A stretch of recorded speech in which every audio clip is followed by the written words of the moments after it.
mahal na Diyos nga makapadayon kita sa pag-minister sa iya nga pulong paagi diri sa Bible Believers Online Bible Study. Sa sining nga hapon, luyag ko kamo nga biabihon, kakabay pa nga naton nga lesson sa sining nga time, maging pagpakamaayo sa tagsa isa sa atin. Nakabukas ako sa nakon nga Bible sa Revelation chapter 20. Kag diri sa Revelation chapter 20, inahambal diri ang verse 14 kag 15, kaangay sini. And death and hell were cast into the lake of fire. This is the second death. And whosoever was not found written in the book of life was cast into the lake of fire. Sa Ilonggo pa, kag ang kamatayon, kag ang impyerno, gitagbong sa linaw nga kalayo, amo ining ikaduhang kamatayon. Kag ang sino man nga hindi makit-an nga nasulat sa libro sa kabuhi, igatagbong sa linaw nga kalayo. Ang kamatayon gali, hindi katapusan sa aton kabuhi. Sa sining hapon, uyag ko nga mag-Bible study sa isa ka ayhan hindi famous o pamilyar na message, ginalikawan sang madamo. May mga simbahan na hindi magpati isang pagkaliteral sang impyerno o kung sang hell. We have the Mormons, Saksi ni Jehovah, Seventh-day Adventists, and then unfortunately, kung kisa-bisan pagani ang mga Kristohano na kasi na lang ang impyerno is separation from God. Hindi lang separation from God. Ang impyerno, sunod sa Biblia, sunod sa King James Bible 16:11. Ang impyerno is a literal place. It is a horrible place. Hindi isa ka eternal na lugar na kalantuan sa mga tao na wala nakaangkon kaluwasan kay Kristo Jesus. Hindi isa ka lasting place. Hell hath enlarged herself, siya isang Bible. Ginpasangkad na sang impyerno, niya kaugaling mo. Kung may haraman na evolusyon, ang impyerno, ang evolusyon. Makita natin sa sining nga passage, kamatayon kag impyerno, hintagbong sa linaw na kalayo. This is the second death. Kung sa Europe pa, may ara na ikaduwang kamatayon, pag mapatay ang tao, ilubong siya. Dahil sa duta, ginahibian siya, ginahambal natin nga rest in peace. And yet, sa Bible gali, may ara pa second death. Kung may ara eternal life, paagi sa pagtuo kay Kristo Jesus nga ito nga manluluwas, may ara man nga second death. Nga amo ang impyerno. Kag ang sino man nga hindi makita nga nasulat sa libro sa kabuhi, igatagbo sa linaw na kalayo. Ang impyerno may kalayo. Gina-air conditionize, hibo air condition sa madamo ang impyerno. Preaching about hell sa atong nga time subong, hindi na kaaya-aya.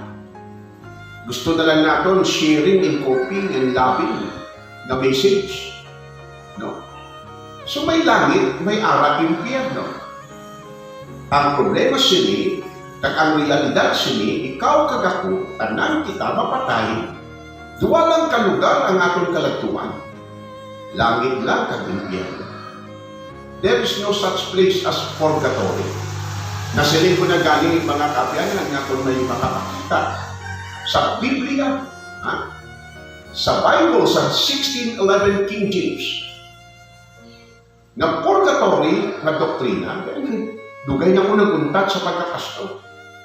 Ang purgatory na iya money-making na iya siyang reliyon ng kapyanan. Kaya mo nang pamaturan na I say that with charity. Kung isa ka-hope ka ba yung tao, mapatay ako, mapa-purgatory ako, mabayad ang akong relative sa simbahan, matagwa ako, masig maluwas ako. Kag masubuin na, ako nga deception, paglinlang kag pangdayan. Well, I hope you do not go to hell kung ikaw mapatay na hindi. Ang akong purpose nga nag-message kita, agod ang tao makabati sang maayong balita ni Kristo Jesus na naghahatag hope paglaon sa isa ka makasasala. Agon nga ang hindi nga makasasala, pag siya mapatay, hindi siya magapaimpyerno. Ang gina-instill sa yawa, ginagamit niya religion, ang disbelief sa isa katao, nga agad babot ang time nga wala na siya may magtuo at magpati sa reality sa impyerno. Kagamuna ang masubo, mga kabyanan. So, I hope you do not go to hell. Kabay pa. Kabay pa nga naghahandong ka nga, kung magabot ng tion nga iuli mo ang imo kabuhi sa mahal na Diyos, bawion na sa Diyos.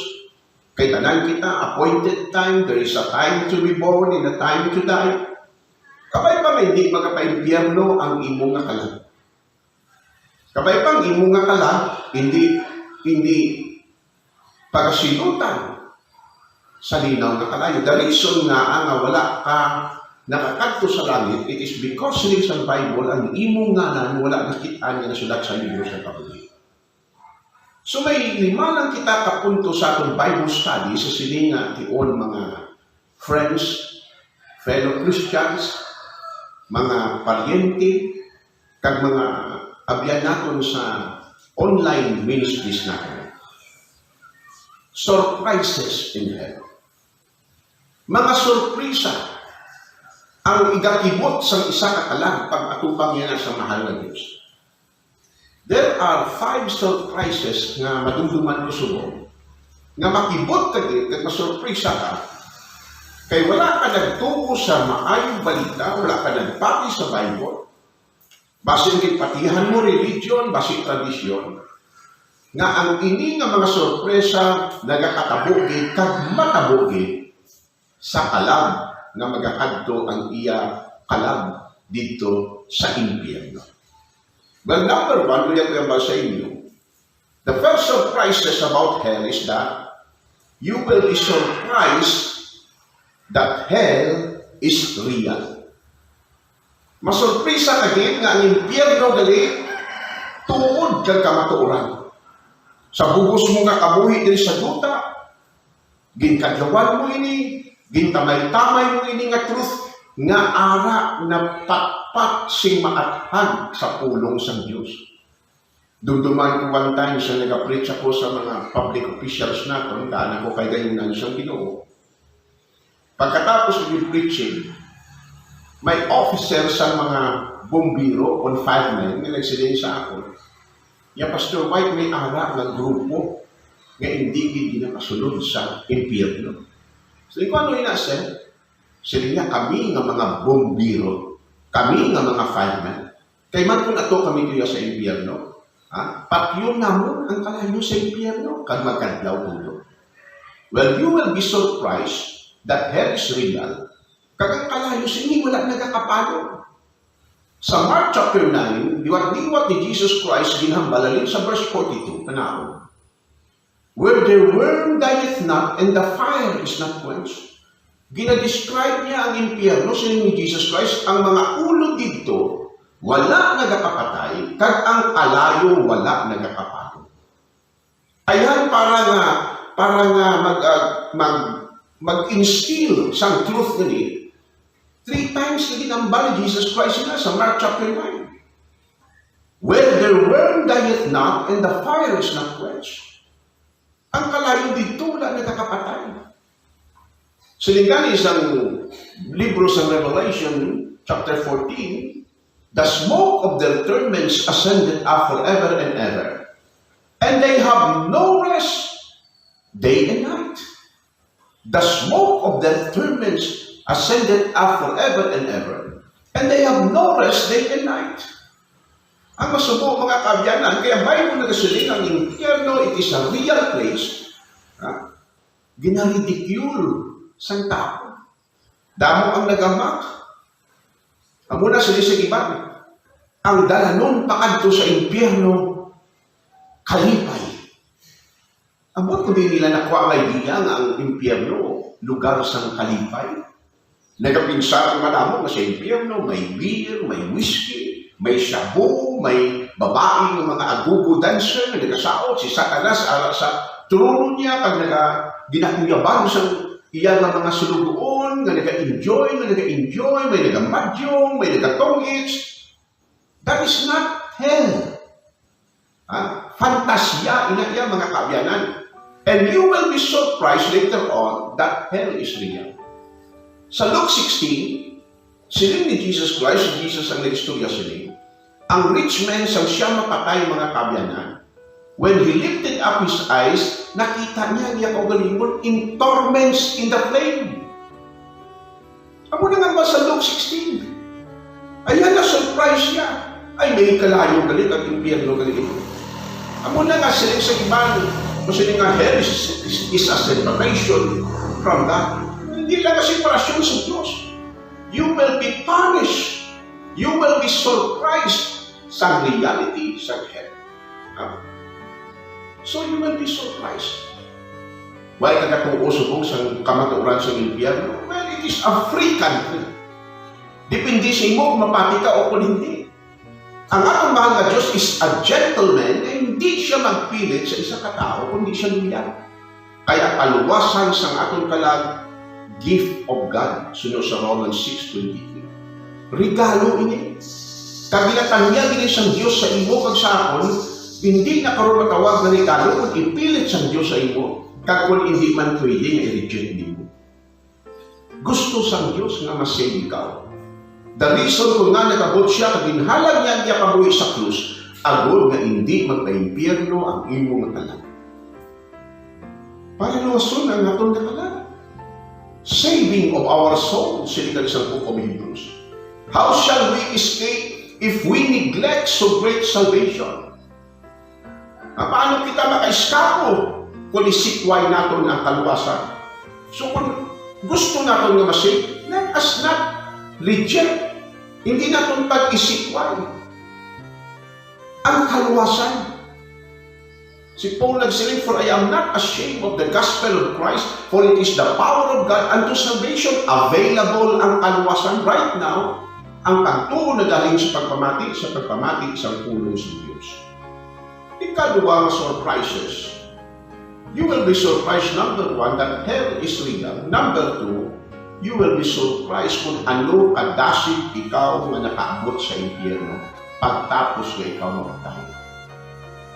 You will be surprised how fast nga nakaabot ka dito. Sa Luke 16, pagmuklat niya sa iya mga mata, nakita niya ang iya kaugalingon in torments in the flame.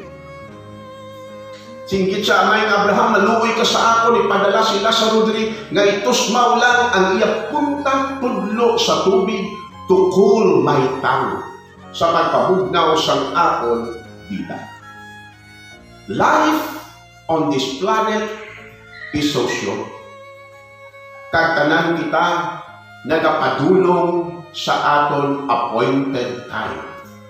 Ang aton kabuhi diri kaangay lamang sang aso nga nagapahayag sin makadali pagkatapos ni mawala. Kung ikaw nakabatong kay Jesus Christ, ang Bible nagsiling, absent from the body, present with the Lord. Pero kung ikaw nagsikway kay Jesus Christ, ginmuklat niya ang iyang mga mata, kag nakita niya ang iyang kaugalingon in torments in the flame. Masubo mga kaabyanan. Madamo sa mga roadblocks. Kapila ka na ayhan nga gintawag sa Ginoo, ginpabati sa mensahe. Circumstansya sa life, mga pagtilaw para nga magpalapit kita sa Diyos. And yet, said in Christ, you will not come unto me that you might have life. Kaya pray, enjoy na tanay life at kung hubin pamanta. Nga ang hubin wala na kapatay. Sa kamatayin wala pili. Presidente ka man, hari ka man, imol ka man, damo ka kwarta, wala ka kwarta.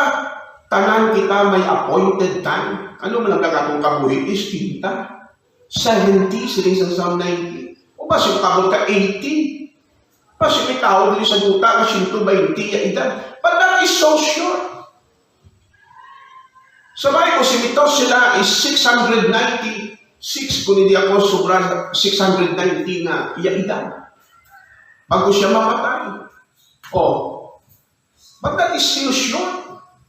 Tama atong kagamay kumpara sa eternity, mga kaabyanan.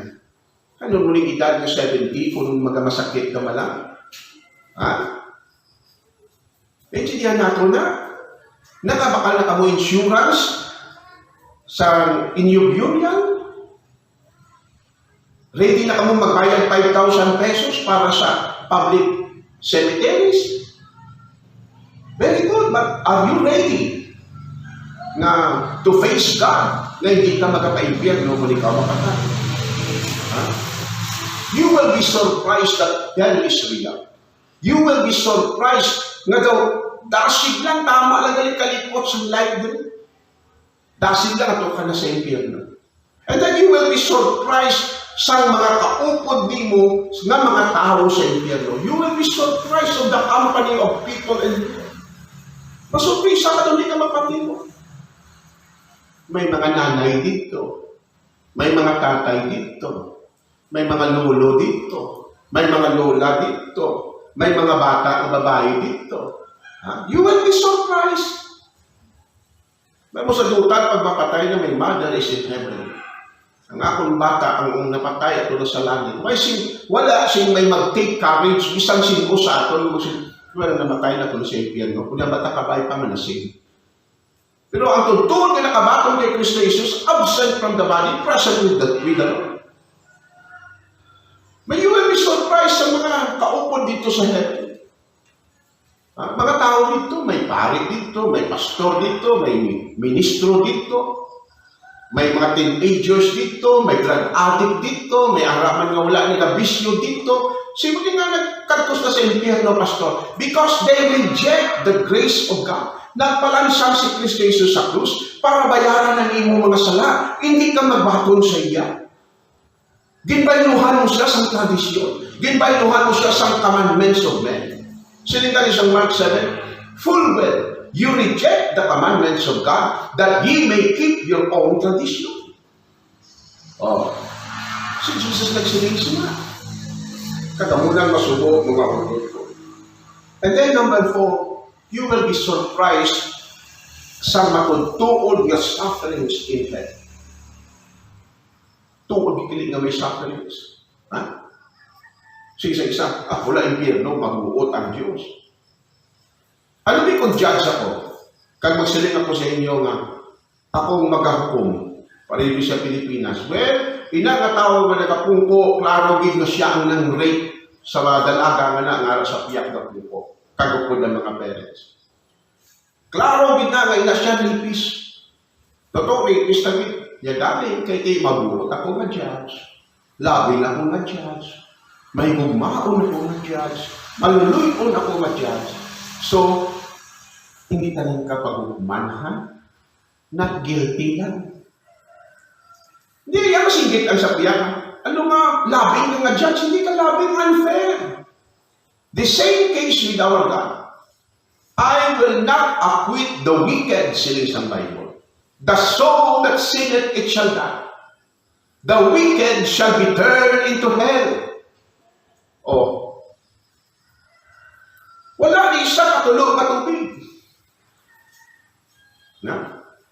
In pain, ginasunog 24/7. Amo na nga, masiling ang iban nga si Pastor Sigika preaching nga, Pastor White, padayon ka nga nag-street preaching nga, pwede man na hindi. But how shall they hear without a preacher? Isa ka kalang na masig, gahugyaw ang langit sa kalibutan. Kung ikaw subong maghinulsol kag magbatol kay Jesus, nga imo nga manluluwas because Jesus is the way, the truth, and the life. Mahugyaw ang langit. May makasasala nga nagbatol kay Jesus. May nasave, may nagtuo kay Kristo Jesus, nga ilang ang manluluwas. Ha? Kamu ka tao with good intentions. Why ko kasi nga malainas na tao kaling tugtog nga hindi ikaw magbukas ang imong nga heart kag batunon si Jesus kay amo lang na ang way sa salvation. Why man na-star ang Diyos na templo, hindi lang sa simbahan? Wala. Gituduan ka na ang Diyos sa simbahan, may nagbutig sa imo. Sa Acts 17 na ba ng Bible, God who made heaven and earth, dwelleth not in temples made with hands. Oh, damo Diyos na ginatawag mo, isa lang ang tunay na Diyos. Kaya kinagdan ng sudan mo na, kung hindi ang nakataya din mga utod ko, hindi niya pareho sa sugal mo. Well, nagpuli ako, pero di ako 100,000 pesos. Pero may bilhin pa man ako nga 10 pa pesos. Hindi kalag ni mo ang ginataya din. Once nga na ko sa impyerno, hindi ka na diraan. So, surprises. Hell is real. Masurprisa ka nga, tuod yung galing impyerno.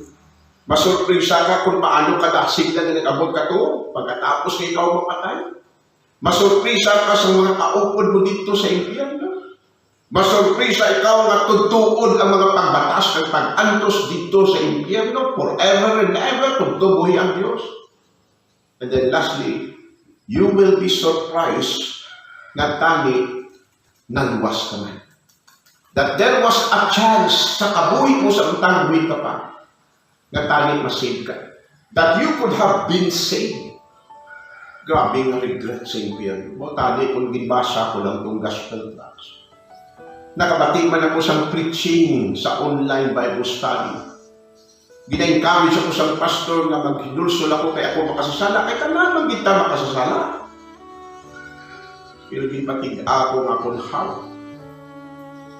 Tungod sa nga akong pride. Hindi ako matunduan. Ha?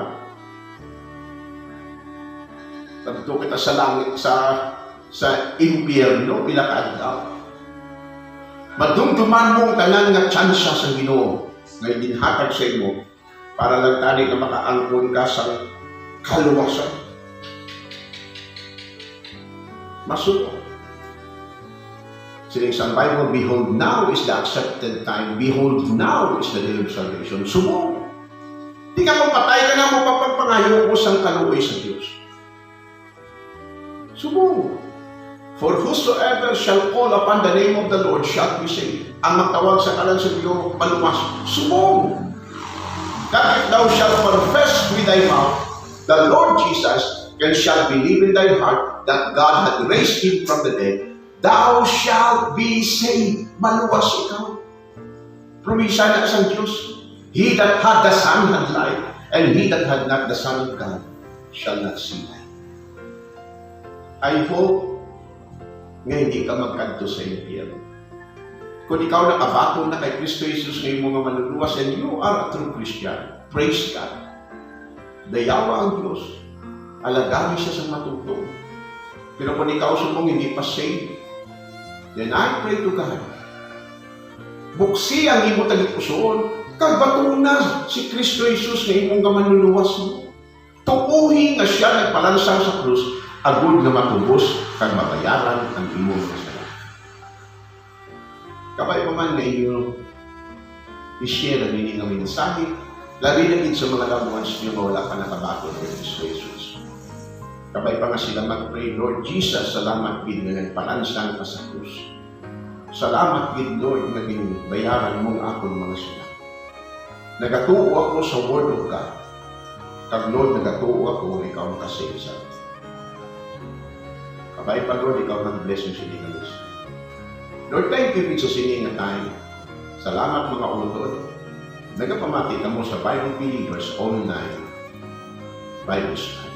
Pilihan ninyo ko po sa Manulaylay, Pastor Winston Wine, Pastor sa Tanhawan Bible Believers Baptist Church, dito sa Tanhawan, Red Oak, Valencia. May the Lord bless us all. God bless.